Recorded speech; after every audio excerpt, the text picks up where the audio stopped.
I'm gonna swap your souls for beauty. I'm gonna make sure I destroy all of you.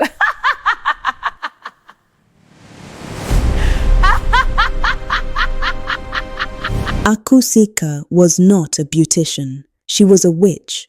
For years, she had been building her reputation in Kumasi as a woman who could transform anyone who came to her salon. She promised them their skin would glow, confidence would surge, and their success would follow. But beauty was never what she was selling. In the name of glow, she had been shortening their lives on earth. In the name of transformation, she had been killing their ambition. In the name of perfection, she had been feeding on their souls to become prettier.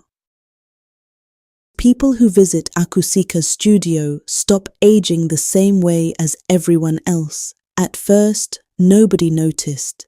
It started small.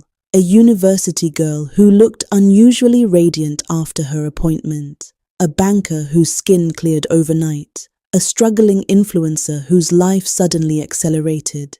It wasn't luck, it was glow.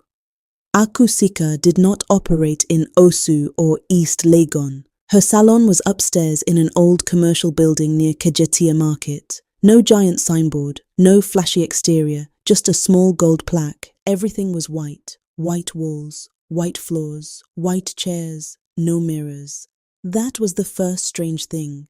Clients never saw themselves while she worked. "You will see the result when it is ready," she always said softly.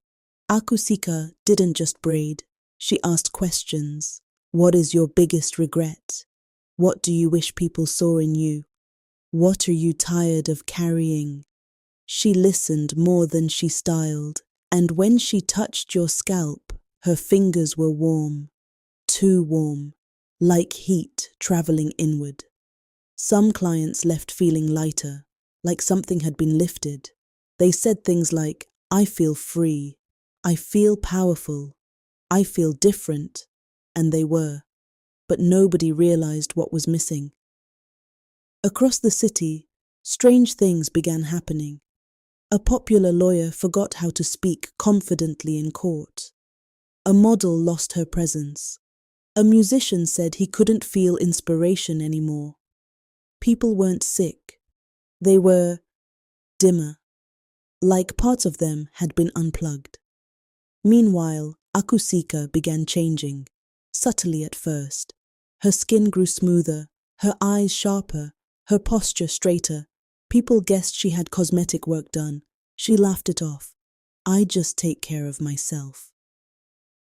One evening, a medical student named Abena visited her.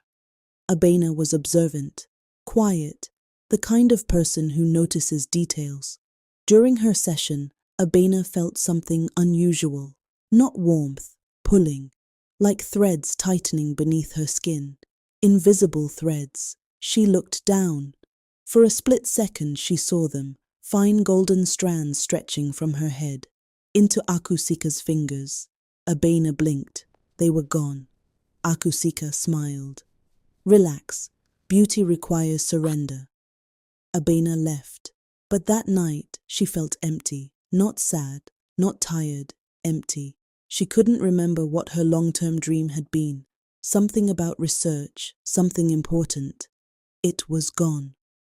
3 weeks later, Abena returned secretly, not as a client, as an observer. She waited in the corridor until closing. When the last client left, she saw it. Aku Sika stood in the center of the white room. The walls weren't white anymore. They were covered in faint golden threads, thousands of them, connected to names, connected to memories, connected to ambition. Aku Sika raised her hands, the threads tightened, and she inhaled. Not air, potential, confidence, drive. She wasn't feeding a swamp, she wasn't feeding a spirit. She was building herself out of other people. By morning, Aku Sika looked 22, perfect, radiant, untouchable, and outside her small studio, the queue had doubled, because in the city, everyone wants to glow, even if they don't realize what it costs. Abina did not panic when she got home. That was her difference. Most people would have blamed stress or imagination, but Abina was a medical student. She trusted observation, and she had seen the threads. The next morning, she tested herself. She tried to remember her long-term research proposal. Nothing. Blank. She opened her laptop. The document was there, pages written, her name at the top. But the passion she once felt, gone. It read like someone else's dream. That's when she understood. Aku Sika didn't take memories. She took attachment, drive, desire, ambition, the invisible fire that pushes a person forward.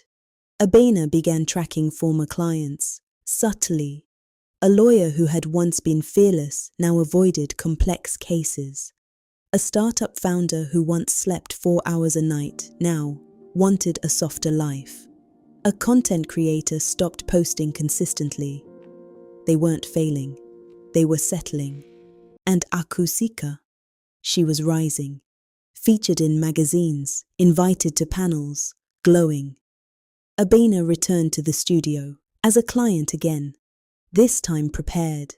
She braided copper thread into her own hair beforehand, conductive, sensitive, experimental. If energy was being transferred, she would feel it. Aku Sika welcomed her calmly. "You came back." "I wanted a refresh," Abena said. Aku Sika's fingers touched her scalp, warm, then hotter.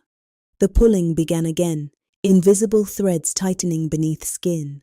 But this time, the copper reacted. Abena felt the direction of the flow, not random, focused, from crown of head to Aku Sika's palms.